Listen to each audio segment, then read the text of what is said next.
Hello, how are you doing today? So today I thought I would give you a tour of our homeschool room. So when you homeschool, you don't need a big space. I know a lot of times when you look on the internet, you think you have to have a classroom, a big room that has all these books and all your supplies and all your curriculums nicely put on a shelf, and your child has to have a desk and all this. You don't have to do all that to homeschool. For 3 years, my family and I homeschooled. We lived in an RV and we homeschooled at the kitchen table in our RV. And every time we ate, we had to pick up all of our books and move them so we could, eat our meal or do whatever we needed at the table.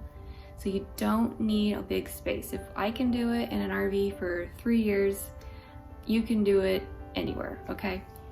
But now that we are living in a house, we do have a special space that we do our homeschool.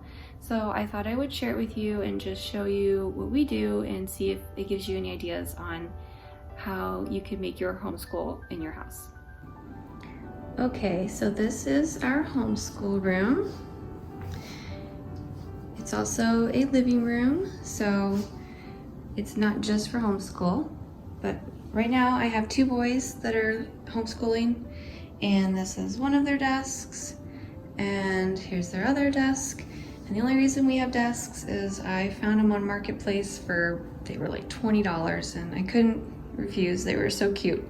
So we just painted them white, and now they each have their own little space to work, which is really nice. And they each have a little place to keep their pencils, their scissors, and a little notepad. And that's all they need. And they keep all of their books in their drawers, which they're not all full, but it is a place for them to keep their stuff out of sight. And then over here on our bookshelf, we have our computer and some extra supplies. Down here I have 2 containers.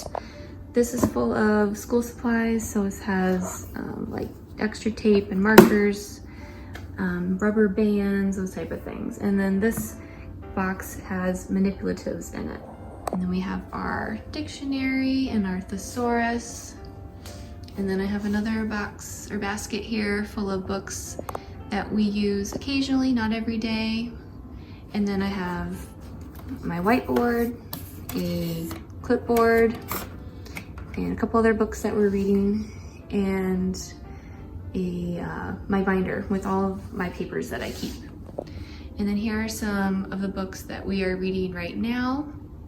We just pick a couple each day and go through them. It's also our curriculums, like our science, our geography, our history, all that stuff goes there. My math solution manuals are in there also.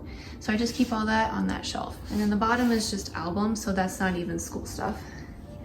And then I have a little caddy up here where I keep all their colored pencils and markers and pens. So when they have an art project or a craft they need to do, it's right there for them. And then we usually just sit at the couch when we do our read alouds or any reading that we're gonna do together. We just sit here.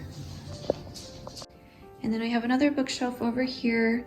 And again, this is really not much homeschool stuff over here. That basket in the bottom has all the books that we will be going through and reading this school year.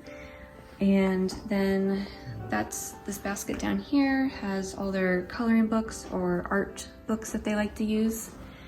And then that's it. Everything else is albums for our family. And so, as you can see, you don't need a lot for homeschooling. You can keep it simple, which I like to do, and still do a lot of learning.